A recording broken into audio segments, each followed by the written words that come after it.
कल उड़ीसा में बहुत ही एक दर्दनाक ट्रेन एक्सीडेंट हुआ और मुझे लगता है कि पूरा देश जो है इस समय शोक में है।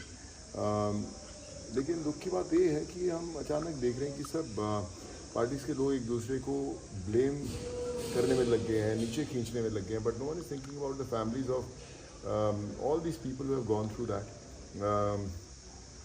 Very sad I think. सब लोग हम लोग ट्वीट करते हैं, शोक दिखाते हैं, फिर अपनी ज़िंदगी में बिज़ी हो जाते हैं। But what about all those people जो अपने घर से निकले थे रोटी कमाने के लिए? कोई चेन्नई जा रहा था, कोई मजदूर बिहार का, अलग अलग फैमिलीज़ के छोटे छोटे परिवारों के लोग, जो पूरे परिवार ख़त्म हो गए। मुझे नहीं लगता कि वापस से कभी वो खड़े हो पाएंगे। कॉम्पनसेशन मिलेंगे उनको जो शायद 2-4 महीने में ख़त्म हो जाएंगे।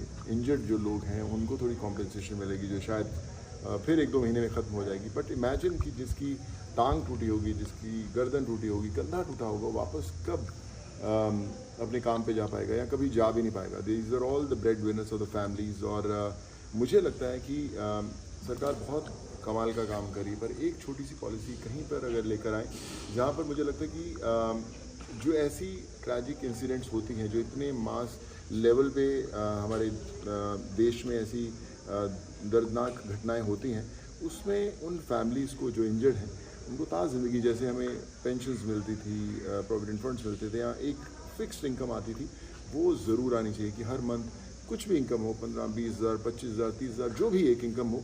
इन फैमिलीज़ जो इंजर्ड हुए हैं फैमिलीज़ या जिनके परिवार वाले गए हैं, उनको एक फ़िक्स इनकम आनी ज़रूरी है ताकि वो चल सकें, क्योंकि जो भी हम थोड़ी बहुत कॉम्पनसेशन देंगे वो ज़्यादा देर तक टिकने वाली नहीं है। और कोई भी कॉम्पनसेशन फैमिली का जो लॉस हुआ है उसको कभी पूरा नहीं कर पाएगी। तो आई वुड रिक्वेस्ट हाथ जोड़ के सब लोगों से कि आप मिलकर कुछ ना कुछ ज़रूर करें।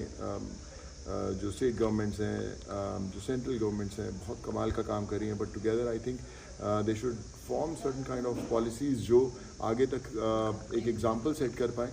और ख़ासकर उड़ीसा की जो इतनी बड़ी इंसिडेंट है उसमें हम लोग सब मिलकर साथ में खड़े हो पाएँ। आई थिंक सिर्फ सोशल मीडिया पे दुख दिखाने से कुछ नहीं होगा। एक रिलीफ फंड इकट्ठा होना चाहिए उन फैमिलीज़ के लिए, उन परिवार वालों के लिए। And I would say please make it happen.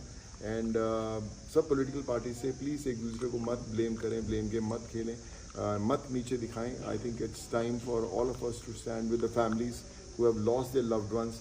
और मुझे नहीं लगता कि कभी वो ज़िंदगी नॉर्मल उनकी हो पाएगी। हम लोग शायद, जैसे मैंने बोला, कि हम लोग व्यस्त हो जाएंगे अपनी ज़िंदगी में, but it's very important to stand with them and show our support to them. So guys, please come together and let's try to do whatever best we can.